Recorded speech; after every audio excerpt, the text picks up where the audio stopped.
Le Seigneur soit avec vous. Évangile de Jésus-Christ selon Saint Jean.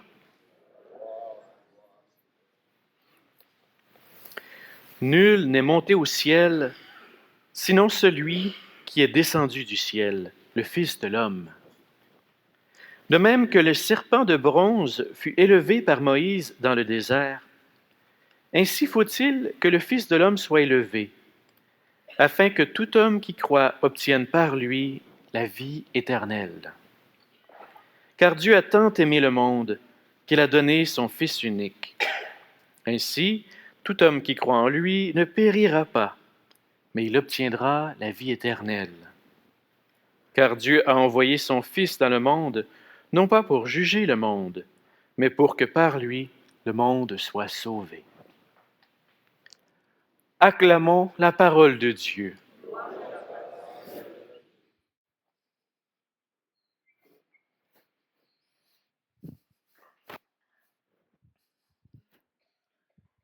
Alors le titre de l'homélie ce matin, Gloire à la croix du Christ? Oh que oui! Je voudrais commencer en vous racontant un événement que j'ai vécu il y a 4 ans. En fait, c'était 8 jours à peine avant de commencer mon mandat comme curé ici, à la paroisse Sacré-Cœur. C'était ma dernière journée à Québec, après plusieurs années là-bas, et c'était le jour de ma soutenance de thèse.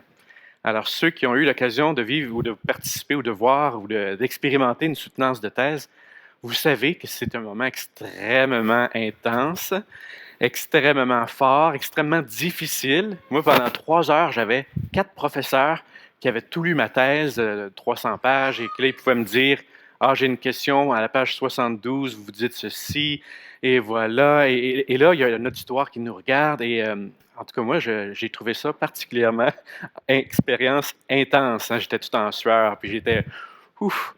Bien, pour me préparer à cette soutenance-là, j'avais lu un livre qui m'avait énormément aidé et qui, je pense, peut être bon pour ceux qui font des soutenances de thèse, mais on le devine, ce n'est pas le cas de tout le monde. Là. Mais je pense que ça peut aussi aider en toutes circonstances. Ça s'appelait In the Line of Fire. C'est un livre par Jerry Weissman. C'est un livre où il expliquait comment répondre aux questions difficiles.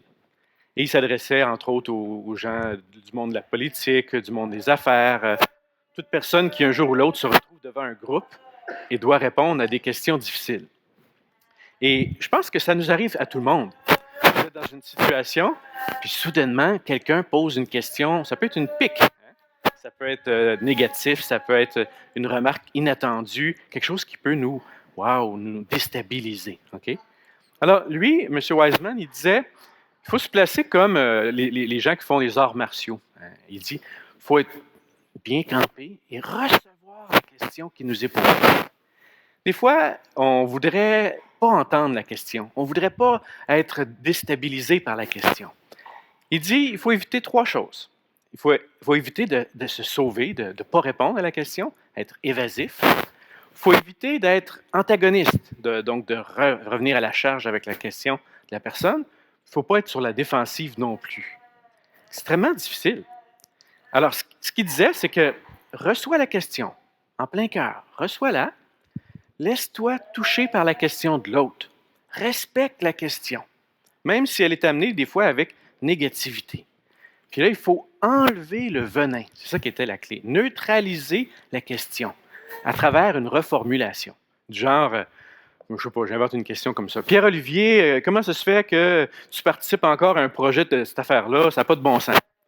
Là, c'est une question un peu négative. Tu la reformules. Ah, si je comprends, tu veux savoir pourquoi je participe encore à telle activité. Tu as enlevé le côté un peu noir de la question, puis là, tu peux y répondre. C'est une technique qui n'est pas facile à mettre en œuvre dans nos vies. Mais quand on l'utilise bien, on devient capable de recevoir les questions sans que les questions nous écrasent.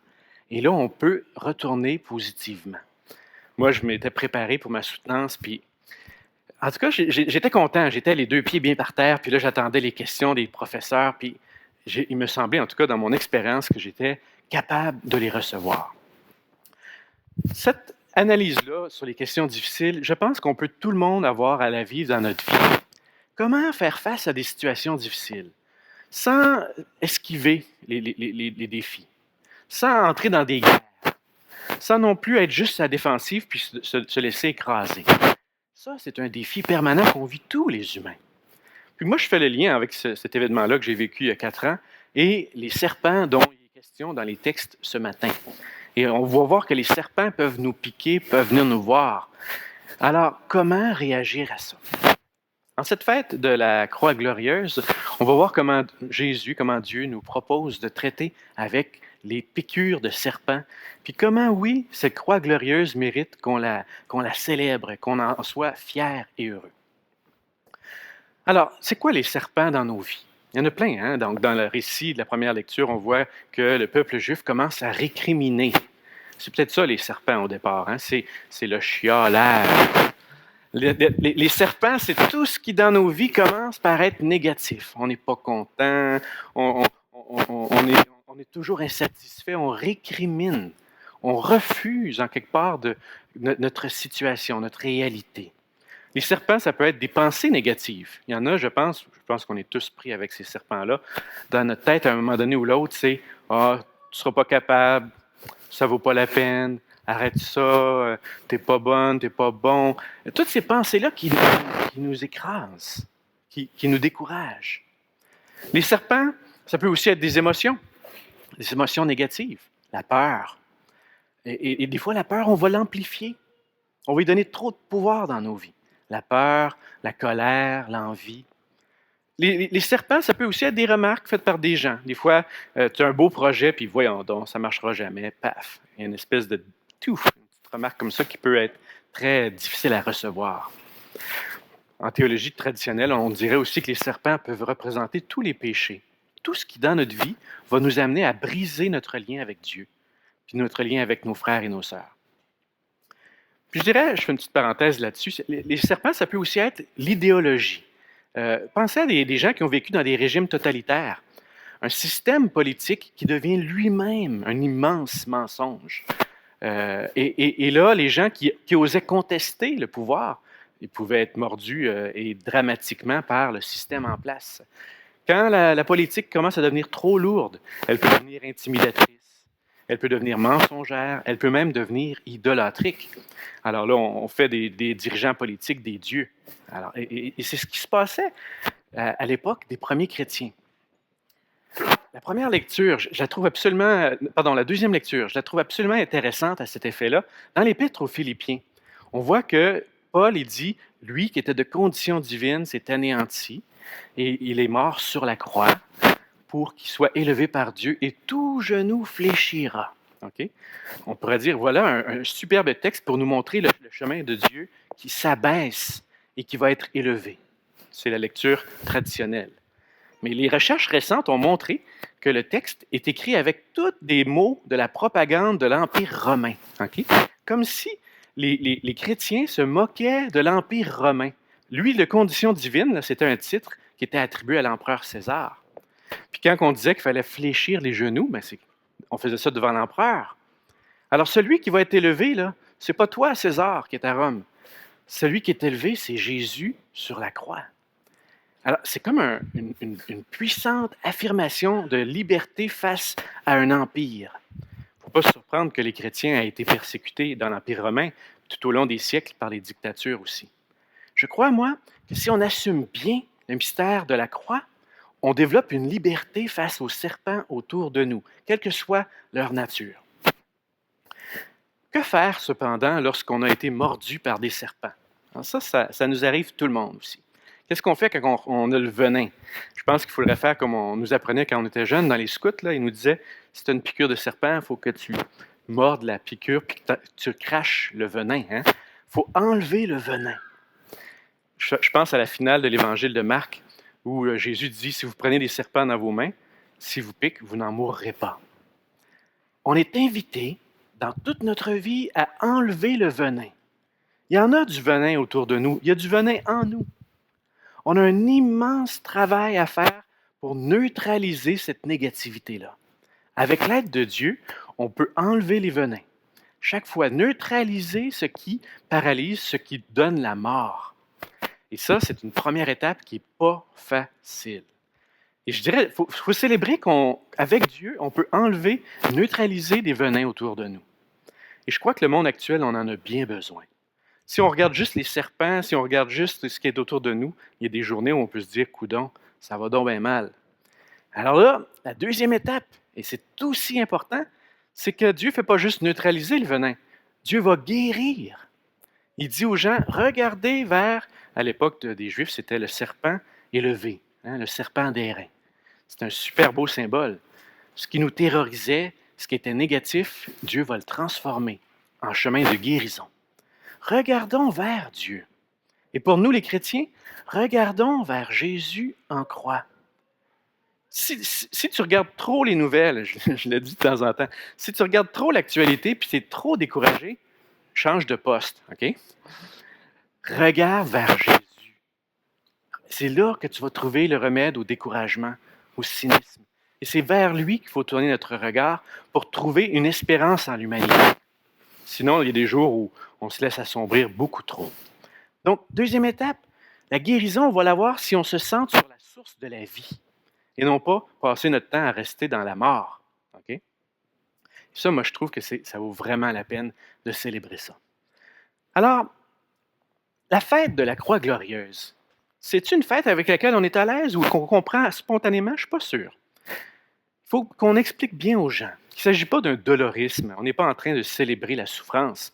Ce n'est pas un masochisme du genre qu'on aime souffrir. C'est pas ça. C'est tout le contraire. Il faut savoir que la fête de la Croix glorieuse a commencé au 4e siècle, à l'époque de Sainte Hélène, la mère de Constantin. Et pourquoi les chrétiens ont commencé à célébrer la croix seulement à partir du 4e siècle? Parce que dans les 3 premiers siècles, ils étaient traumatisés parce que la croix était un instrument de torture encore en usage.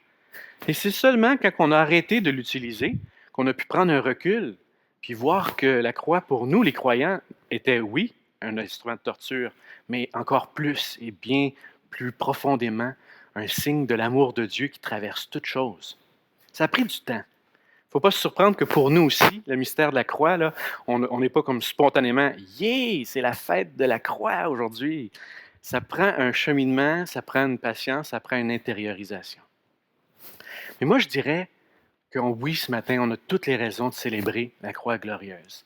La croix, c'est la réponse de Dieu à la question du mal.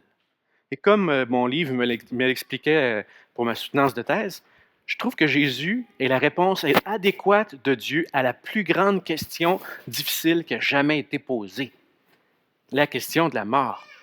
Et Dieu, qu'est-ce qu'il fait? Est-ce qu'il va esquiver la question? On pourrait des fois penser ça. T'es où, Dieu? Tu réponds-tu à notre question quand on souffre? Dieu n'esquive pas la question. Jésus, est-ce qu'il devient défensif? Est-ce qu'il va se protéger? Non, il vit à fond la question. Est-ce que Jésus va devenir antagoniste envers les autorités juives ou romaines? Pas du tout. Père, pardonne-leur. La réponse de Jésus sur la croix, le don de sa vie, est la réponse ultime vers laquelle on est invité à nous tourner nous aussi. Dieu ne nous esquive pas. Dieu ne se défend pas. Il n'est pas dans l'auto-protection de lui-même ou de sa gloire. Non, Dieu, il vient parmi nous. Et c'est pour cela que Dieu, je pense, nous montre un chemin pour nous aussi. Alors, fêter la croix glorieuse, c'est célébrer ceci. Si tu vis des poisons, si tu as des venins dans ta vie, tourne-toi vers Dieu pour que ce venin soit neutralisé. Si tu as vécu des blessures, si tu as vécu des moments difficiles, et on en a tous vécu, tourne-toi vers Dieu pour trouver la guérison. Mais je voudrais dire plus encore. Dieu ne fait pas juste réparer les pots cassés. Il nous donne l'occasion de transformer le mal en une occasion de bien. Attention, sans jamais ici justifier le mal ou excuser le mal ou rationaliser. Mais si on y va jusqu'au bout, ça c'est un mystère.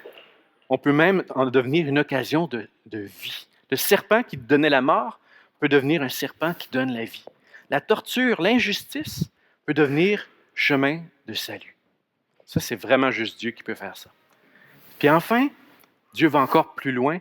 Il peut faire de nous, non pas seulement des malades guéris, mais des gens qui deviennent guérisseurs. À notre tour, on peut amener la guérison autour de nous. Alors, pour toutes ces raisons, Est-ce que la croix mérite qu'elle soit glorifiée dans nos vies? Oh que oui. Oh que oui. Demandons à Dieu, à notre Eucharistie, qui nous aide à aller dans ce chemin de vie, qui nous aide à ouvrir les nouveaux chemins de guérison pour nous et pour le monde. Amen.